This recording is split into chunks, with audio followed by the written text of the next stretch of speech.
Avoko malala ho ny tompo ho aminareo hatrany anie ny fahasoavan'i Jesoa Kristy tombontsika. Amen. Azony hatrany ny zara fanomponao. Hazony hatrany ny zara fanomponao. Zany no misongadina mofinainantsika anio. Asan'ny apôstôly toko voalohany, 15 hatramin'ny 20. Hazony hatrany ny zara fanomponao. Isan'ny olona vitsy nanana anjara manokana tamin'ny fiantson'Andriamanitra, ny fiantsoan'i Jesoa izay ho mpianany, ho apôstôly, i Jodasy Iskariota. Teo anatrehan'ireo olona maro, na dia ny mpianatra aza 20 fa ny ampafolon'ireo ihany no natsoin'ny tompo ho apôstôly, ary tafiditra tao anisan'izany i Jodasy. Haintsika rehetra rehefa ny tantara fa nandrarak'ilombian-doha ity apôstôly teo aloha ity, navotsiny ny fiantson'Andriamanitra ary dia niova sy niala tamin'ny zara fanompona izay nanendrena azy izy. Hitantsika tsara fa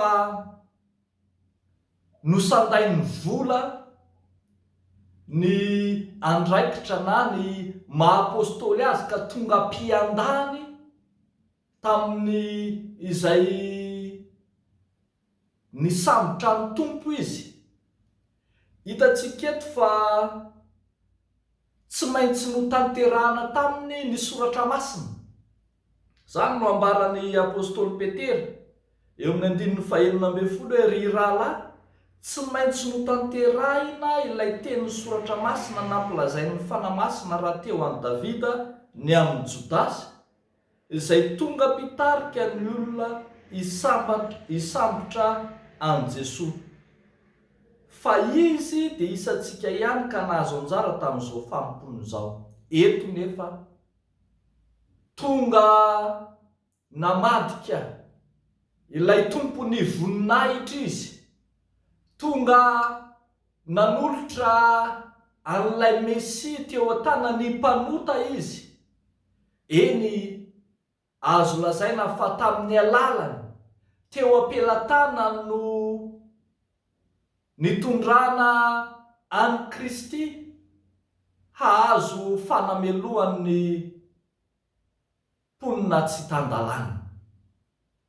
Dia izay no ambaran'ny soratra masina fa aoka ho lasan'ny anjaran'olon-kafa ny anjara rarahany, ho lasan'ny olon-kafa ny anjara rarahany, satria tsy nifikitra, tsy niazona, tsy nitana ny fiantson'Andriamanitra izy, ka voditra teo am-pelatanany ny fiantson'ny tompo. Ry havako malala ho ny tompo, tena mifidy mpanompo Andriamanitra noho ny fitiavany, noho ny fitiavan'Andriamanitra manokana no ifidianany mpanompo mahatoky. Kanefa raha tsy mitoetra amin'izany fahatokiana izany izay voafidy, dia tery am-panahy Andriamanitra hanatsoaka ny fanekeny ihany koa. Zany anie no hitantsika teo amin'ny zanak'Israely fa izay nifidin'ny zanak'Israely izy, niantso sy nanokana azy ireo ho firenena masina, ho taranaka voafidy, saingy rehefa fatra-piodina tamin'Andriamanitra io taranaka io, dia niala taminy koa ny teny fikasan'Andriamanitra. Ry fiangonana malala, ry kristianina, ry fiangonana ankehitriny, ndrao amintsika, ndrao ianao koa ankehitriny no tonga tahaka ny Jodasy ka hamadika ny rariny, hiampangany tompo ary manao lefina ivo, na fitentsika azy dia ny hoe manao daka tsy hita maso ny tompo. loza no iantefa sy ho setriny zany.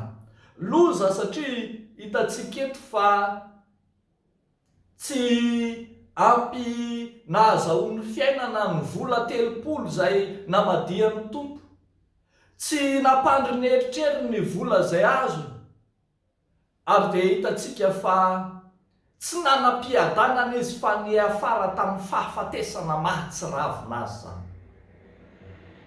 Fa zay fantatsika raha teo kory avako, ratsy fiafara sy fahafatesana mahatsiravina toy izany no mahazo zay mpivadika amin'Andriamanitra. Kanefa ny ratra ihany koa, aoko ho fantatrao fa tsisy fiainana mandrakizay ho azon'izay mpivadika sy mpiherina sy mpiambo ny tompo ary izay manatsoaka ny fiantsoana azy tahaka izany.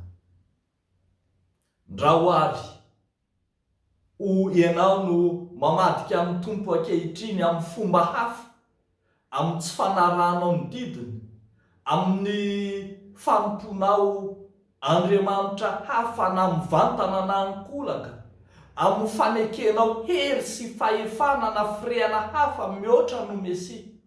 Eny, ndra hitera-doza ho anao ka sady tsy ahazo fahasambarany tany no vototra eo aminao ny fiainam-piadanany lanitra.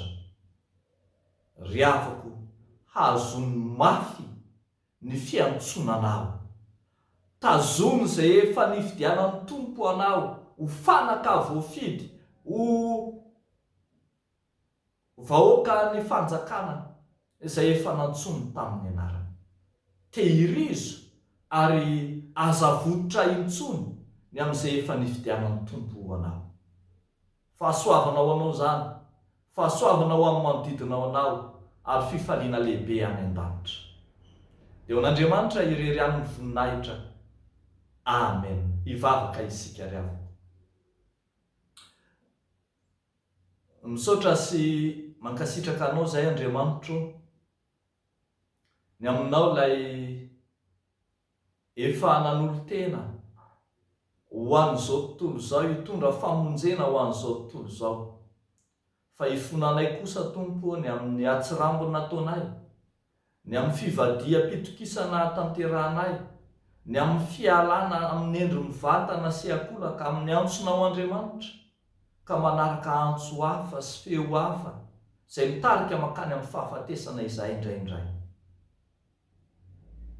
Indro ary izay Tompo miverina aminao sy ny antsonao marina anaraka ny sitraponao.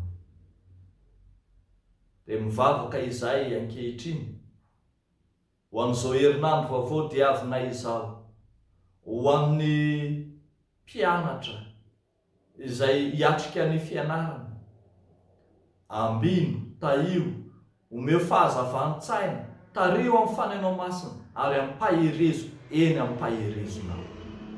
Dia amin'ny anaran'i Jesosy Kristy Tomponay, nanaovanay izany mivavaka izany. Amen.